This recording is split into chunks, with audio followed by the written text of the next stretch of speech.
கிறிஸ்துக்கள் மிகவும் பிரியமானவர்களே, கர்த்தராகிய இயேசு கிறிஸ்து நாமத்தினாலே உங்களை வாழ்த்துகிறேன். இன்றைக்கு நம்ம என்ன வேத வசனம் குறித்து பார்க்க போறோம்னா, ஆகாய் 1:6-7. நீங்கள் திரளாய் விதைத்தும் கொஞ்சமாய் அறுத்துக்கொண்டு வருகிறீர்கள். என்னைக்காக நம்ம நினைச்சு பார்த்துருக்கோமா? நீங்க நல்லா ஹார்ட் ஒர்க் பண்ணுவீங்க, நல்லா எல்லா வேலையும் செய்வீங்க, ஆனா உங்களுக்கு ஏன் அந்த விளைச்சல் முழுமையா கிடைக்க மாட்டேங்குது? நீங்கள் புசித்தும் திருப்தியாகவில்லை, குடித்தும் பரிபூரணம் அடையவில்லை. உங்களுக்கு ஒரு திருப்திங்கிறதே வாழ்க்கையில வரவே வராது.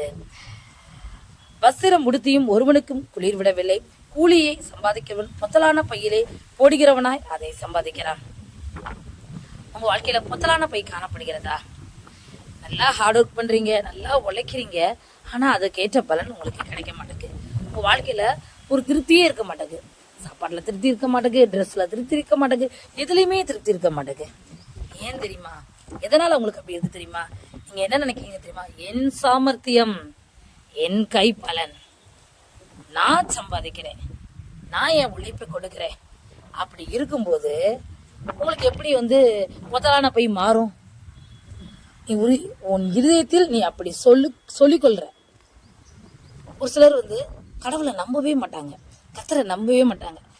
என்னுடைய உழைப்பு, அவங்களுக்கு கான்ஃபிடென்ட்டா இருப்பாங்க, நான் உழைக்கிறேன், நான் சம்பாதிக்கிறேன்.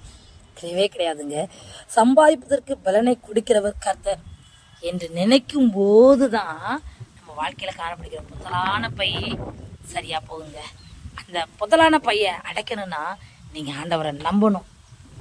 ஆண்டவர் தான் எனக்கு எல்லாம் கொடுத்தாரு, ஆண்டவர் தான் எனக்கு எல்லாம் செய்யறாரு, அந்த வேலையை செய்யறதுக்கு ஞானத்தை கொடுக்கறாரு, அந்த வேலையை செய்கிற உங்க சரீர பலனை கொடுக்கறாருங்க.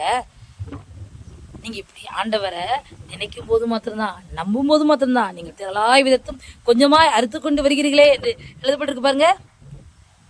நிறைவாய் பலனைக்கான ஆண்டவர் உங்களுக்கு உதவி செய்வார். அடுத்த வசனத்துல உங்கள் வழிகளை சிந்தித்து பாருங்கள் போட்டிருக்கு.